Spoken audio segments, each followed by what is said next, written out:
Jésus-Christ est-il la solution au trafic de stupéfiants? On va voir ça ensemble, parce que dit comme ça, cela peut paraître un peu farfelu, mais c'est en tout cas une question que je me suis posée lorsque je me suis penché sur ce sujet. C'est un sujet qu'on a parfois abordé lorsque j'étais en cellule avec un copain, un codétenu. Alors déjà parce qu'en prison, de nombreux prisonniers sont incarcérés pour cette raison-là, le trafic de stupéfiants, qui représente environ les 3/4 de la population carcérale, soit la majorité. Donc forcément, on en parlait entre nous, en promenade et aussi en cellule. Les actes commis en relation avec les stupes sont vraiment majoritaires. Il y a quelques cas de violence conjugale, de violence tout court, de bagarre, de meurtre aussi, c'est très rare mais ça arrive. Des cas d'agression sexuelle également, on appelle ça les pointeurs. Des prisonniers politiques comme moi sont vraiment des exceptions et la grande majorité c'est pour stupes. Donc en gros, un jeune fait partie d'un réseau car cela lui rapporte bien plus que s'il devait avoir un boulot souvent mal payé, où il faudrait qu'il se lève tous les matins, et donc tôt ou tard, il se fera péter, comme ils le disent eux-mêmes, et il aura affaire à la justice. C'est l'appât du gain pour bien vivre, comme l'avait dit un copain, qui les pousse à choisir cette voie-là plutôt qu'une autre. Une voie moins dangereuse, plus classique, moins lucrative. Ce n'est donc pas a priori la raison qui les guide. C'est un vrai fléau de société, le trafic de stupéfiants, le trafic de drogue, qui touche l'ensemble des quartiers qu'on appelle populaires dans les grandes métropoles, les grandes agglomérations. Bon, je pense en Île-de-France au 93 ou au 95 d'autres départements, au quartier nord de Marseille, mais aussi dans les villes moyennes comme Toulon ou d'autres villes où il y a de nombreux points de deal. Toutes les grandes et moyennes villes sont touchées par ce phénomène. Alors en prison, comme tout un chacun, je regardais les informations à la télé, je n'avais que ça à la télé puisque je n'avais pas de téléphone ni d'internet. Et au niveau des solutions à apporter à ce fléau, qui est vraiment central dans la vie des quartiers, il y a deux visions qui s'opposent et deux solutions par les partis politiques républicains. Les partis de gauche et ceux de droite ont des options assez différentes à proposer.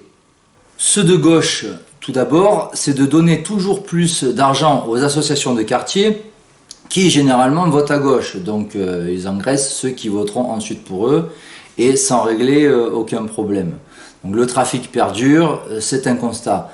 La preuve, cette méthode a déjà été appliquée par le passé par le Parti Socialiste et le trafic n'a pas cessé. Au contraire, il n'a fait qu'augmenter ces dernières décennies. Donc ce fut un échec. La police de proximité, les éducateurs de quartier, ça n'empêche pas le trafic de s'effectuer, le plus souvent la nuit d'ailleurs. Donc je ne suis pas contre plus de police au contact des quartiers, ni contre des éducateurs qui viennent raisonner des jeunes dans ces quartiers, mais force est de constater que ça ne règle pas le problème. On ne peut régler un problème en donnant toujours plus d'argent du contribuable d'ailleurs.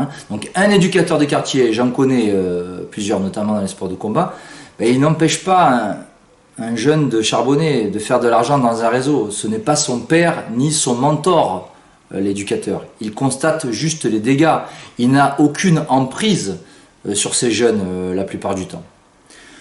En faisant du sale, un simple adolescent gagne plus, simplement en faisant le guetteur, qu'un adulte qui se lève le matin et qui travaille dur pour gagner le SMIC. Ça, c'est une réalité qu'on doit voir en face. Et donc, la tentation est grande pour ces jeunes qui veulent vivre avec les poches pleines, c'est la chanson du rappeur Nino, le rap, le foot ou bien la drogue. Parce qu'en dehors de ça, on vivote avec 1200 €, d'où les gilets jaunes d'ailleurs, le moment des gilets jaunes.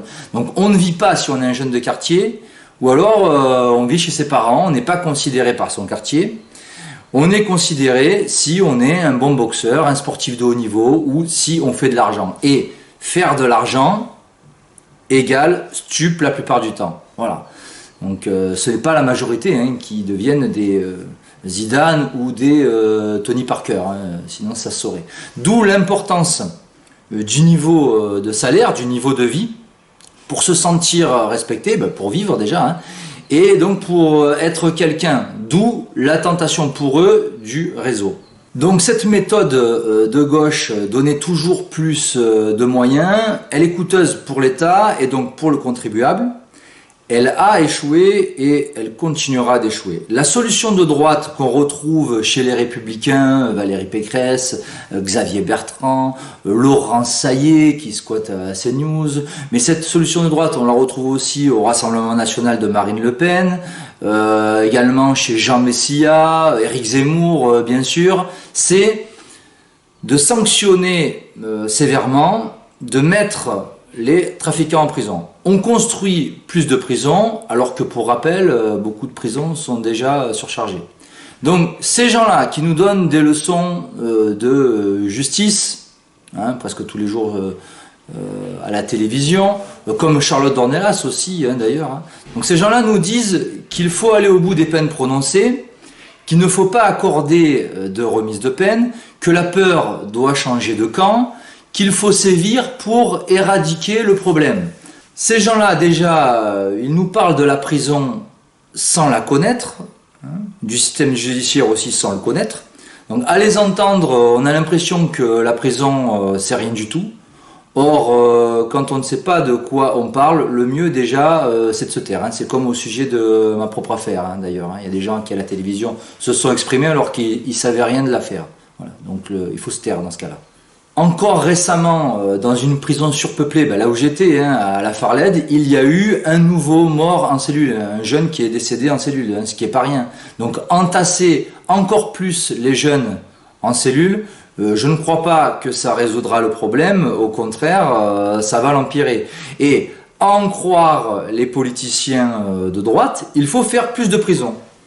Or, un jeune de quartier, qu'il fasse plus ou moins de tôle, qu'il fasse 4, 5 ou 6 ans, ça reviendra au même. Il retournera dans le réseau quand il sortira. Il continuera dans les stupes. La plupart ne connaissent que ça. Leur quartier, les stupes, la prison, les stupes, leur quartier. Alors il y a aussi et surtout une hypocrisie incroyable à relever. Ce sont des gens, les politiciens, les décideurs, qui ont de grosses casseroles pour la plupart, qui appellent à la sévérité judiciaire envers les jeunes de quartier alors qu'eux-mêmes devraient y être en prison. L'écrasante majorité des politiciens que vous voyez à la télé devraient être en prison. Ils sont là pour faire carrière, pour la gamelle, il ne faut pas l'oublier. Il y a de gros avantages à faire de la politique, sinon ils n'en feraient pas. C'est aussi simple que ça. Si vous croyez en leur sincérité, vous êtes vraiment de grands naïfs. Si vous croyez à leur programme qu'ils n'appliqueront jamais, vous êtes vraiment de très grands naïfs. Les magouilles, c'est quelque chose de très répandu dans les milieux politiques maçonniques. Chez nous, à Toulon, par exemple, autrefois, on avait Maurice Arex, qui a été maire de Toulon pendant plus de 25 ans, qui a été mouillé dans l'assassinat de la députée Yann Piat, et qui avait reçu un pot de vin de 2 millions de francs, c'était dans les années 90, pour l'attribution d'un chantier quand fut construite la Maison des Technologies. Mais son cas à Maurice Arex, ce n'est pas un cas isolé. Il faut bien en avoir conscience. Donc, la première des sévérités, les politiciens devraient se l'appliquer à eux-mêmes. Or, ils ne le feront jamais, ça se comprend facilement. Je rappelle que plus un homme politique est impliqué dans des affaires, plus il est intéressant pour être un pion servile de l'oligarchie mondialiste. Parce que cette même oligarchie va le tenir par ses casseroles. Une fois en place, s'il n'exécute pas les directives d'en haut, des lobbies, des cartels, des puissances occultes qui dirigent la République, s'il se rebelle, tout sortira sur lui dans les médias. Ça sera la mort sociale, ça sera la mort politique et les affaires qui éclatent. DSK, au départ, c'était très intéressant qu'il soit à la tête de l'État, ça se comprend facilement. Puis ça a trop éclaté à l'échelle internationale et c'était plus possible. Donc plus il a de casseroles, plus il pourra exécuter les ordres de l'oligarchie et valider l'agenda mondialiste. En l'occurrence, en ce moment, la politique liberticide et dictatoriale due au Covid-19, volontiers instrumentalisée politiquement par les gouvernements aux ordres des cartels bancaires, pharmaceutiques, agroalimentaires, etc.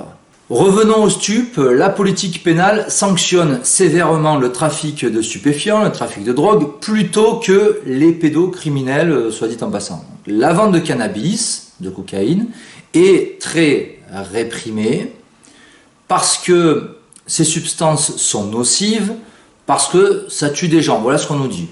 Ok. Mais si on est un peu cohérent, le tabac est aussi très mauvais pour notre santé. Il tue également. C'est d'ailleurs marqué en gros sur les paquets de cigarettes. Fumer tue. Et le tabac est en vente libre en commerce. Et ceux qui en vendent ne sont pas en prison, que je sache. Idem pour l'alcool, qui a toujours fait des ravages, des morts, qui est mauvais pour la santé. Surtout si on en consomme régulièrement, qu'on est alcoolique. Cela peut déboucher sur des cancers. Cancer de la langue, cancer du foie. Donc pourtant, ceux qui vendent de l'alcool ne sont pas en prison eux non plus. Donc pourquoi ceux qui vendent du cannabis seraient en prison et les autres pas? Parce que ce commerce échappe à l'État financièrement. Un patron de bar tabac ou un patron de bar tout court, il cotise à l'URSSAF, il paie des impôts, mais pas un chef de réseau qui fonctionne beaucoup avec du cash. Donc il y a ce qui est légal aux yeux de l'État et il y a ce qui ne l'est pas. Il y a, selon moi, une incohérence dans le traitement des uns et des autres. Ce qui est nocif pour la santé doit être pourtant sanctionné de la même manière, en tout cas de manière équitable. Au niveau des solutions, ce problème étant bien plus profond qu'il n'y paraît, on ne le réglera pas par une simple mesure politique. Plus de prison si on est de droite, plus de subventions si on est de gauche. C'est beaucoup plus profond que ça. C'est d'ordre spirituel selon moi. C'est dans l'état d'esprit qu'il faudra que ça change et ça demandera du temps. Mais encore faudrait-il qu'il y ait une volonté politique. Or, il n'y en a pas. Le problème, c'est Mammon. Et cela nous renvoie à l'évangile selon saint Matthieu, chapitre 6, verset 24, où il est écrit « Nul ne peut servir deux maîtres à la fois, car ou il haïra l'un et aimera l'autre, ou il s'attachera à l'un et méprisera l'autre. Vous ne pouvez servir Dieu et Mammon, c'est-à-dire l'argent. » Et là est le problème de fond. Que ces jeunes soient athées, musulmans, protestants ou chrétiens ou autres, le problème c'est leur amour de l'argent qui est au-dessus de l'amour de Dieu et qui surpasse la raison. Être raisonnable pour eux, c'est prendre un maximum d'argent en peu de temps, quitte à prendre un maximum de risques. L'amour de la créature est ici supérieur à l'amour du Créateur, ce qui est un péché classique. Donc, certains croyants incarcérés vous diront que non, mais dans les actes, ils prouveront le contraire. Parce que s'ils aimaient Dieu plus que l'argent, plus que les putes aussi, qui ne peuvent se payer avec 1002. Donc s'ils aimaient plus Dieu que le reste, ils seraient alors raisonnables, ils ne seraient pas dans le trafic de stupes, ils ne prendraient pas de tels risques, ils vivraient plus simplement. Il y a d'ailleurs aussi l'amour du risque, du danger chez certains, et il y aura toujours des amateurs de sensations fortes. Donc pour un jeune qui est dans les stupes, pour ne pas qu'il bascule dans un réseau, ou pour qu'il s'en détache s'il est déjà dans le réseau, ou pour ne pas qu'il consomme tout simplement, je ne vois que Jésus revenir à la raison qui dans leur cas ne suffit pas, car il faut des principes supérieurs et rester ferme sur ces principes qui viennent du Seigneur et rédempteur de l'humanité. La révolution de 1789 rime avec inversion, et elle a tout inversé, je rappelle. Elle a mis les passions au-dessus de tout, au-dessus de la raison, et elle s'est attaquée à la foi. Donc il faut tout remettre dans l'ordre, et en premier lieu, avoir une foi solide, inébranlable, rester fidèle au commandement, au sacrement, effectuer un travail sur soi, un travail sur son orgueil, avoir un mode de vie chrétien au quotidien pour ne pas céder à cette tentation. Cette solution que j'avance aujourd'hui n'est ni de gauche ni de droite, elle est simplement raisonnable. Elle ne sera jamais appliquée du fait de la laïcité républicaine, c'est évident. Mais cela est aussi valable pour les consommateurs, bien sûr. Il y a des vendeurs parce qu'il y a de la demande, même si l'offre crée la demande. Il y a de très nombreux consommateurs de cannabis en France, en Europe. On appelle ça drogue douce alors que c'est destructeur, ça abrutit. Bon, personnellement, j'en ai jamais consommé, mais autour de moi, j'en connais. Et on m'en a souvent parlé. Donc, qui dit quasiment plus de consommateurs, dit quasiment plus de vendeurs aussi. C'est logique et c'est un peu le but, que les gens n'en consomment plus pour que les trafiquants n'en vendent plus. Donc voilà ce qu'il faudrait dans l'absolu pour régler ce problème. Et là encore, il faut Jésus dans les cœurs pour ne pas tomber dans cet engrenage, pour ne pas tomber dans ces saletés pour le corps et pour l'âme. Je rappelle que c'est parfaitement naturel d'avoir l'un et l'autre, un corps et une âme. Et pour cela, derrière les barreaux, il y a deux choses importantes selon moi. La première, c'est le rôle des aumôniers qui peuvent ramener des détenus vers Dieu. La seconde, c'est l'exemple donné par certains détenus chrétiens. On se convertit en suivant de bons exemples. Donc si un bon chrétien est exemplaire, ça peut déteindre sur d'autres et donner l'envie de se convertir. Je ne vois à long terme que le Christ profondément ancré dans les esprits pour éradiquer ce problème des stupes qui est un vrai problème de société qui génère une économie conséquente et aussi une addiction chez de nombreux consommateurs. Donc ça détruit, cela produit des morts entre clans rivaux, sur certains consommateurs qui en abusent, la liste est longue de ceux qui sont morts d'overdose et pas simplement des célébrités. Cela influe négativement sur les comportements, y compris à la tête de l'État, sur les décideurs. Cela influe négativement sur les consciences, sur les âmes dans toutes les sphères de la société. Cela envoie nombre de jeunes en prison qui gâchent leur vie malheureusement. Alors vous me direz, ils l'ont choisi. Oui, c'est exact. En même temps, sans les excuser, il faut quand même comprendre que dans un quartier, un jeune qui vit avec 2 sous espagnols, c'est un sous-homme. Voilà. Donc le regard des autres pèse lourd et le nombre influence aussi beaucoup. Plus de consommateurs, encore moins de vendeurs, mais Jésus, voilà la solution. Sinon, ce business est trop lucratif, bien que risqué, pour que les jeunes, ou tout du moins certains jeunes, ne se laissent pas tenter. On n'excuse pas des vices, mais on cherche à comprendre et à trouver des solutions concrètes, durables, profondes. Et cette solution, selon moi, ne peut qu'être spirituelle si on veut régler le problème à la racine, si on veut le régler sur la durée.